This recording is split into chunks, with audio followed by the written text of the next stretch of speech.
After days of uncertainty and changing forecasts, the southwest monsoon has finally arrived in Kerala, officially marking the beginning of India's 4-month rainy season.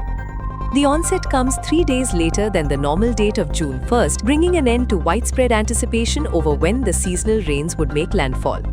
Interestingly, this year's monsoon took a different path than initially predicted by the India Meteorological Department.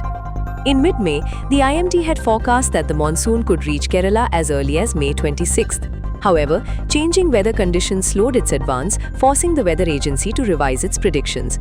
By the end of May, meteorologists indicated that conditions were no longer favorable for an early onset and suggested Kerala would have to wait a few more days. According to the IMD, although several parts of Kerala had already received rainfall, key scientific parameters required for declaring the onset of the monsoon had not been fully met.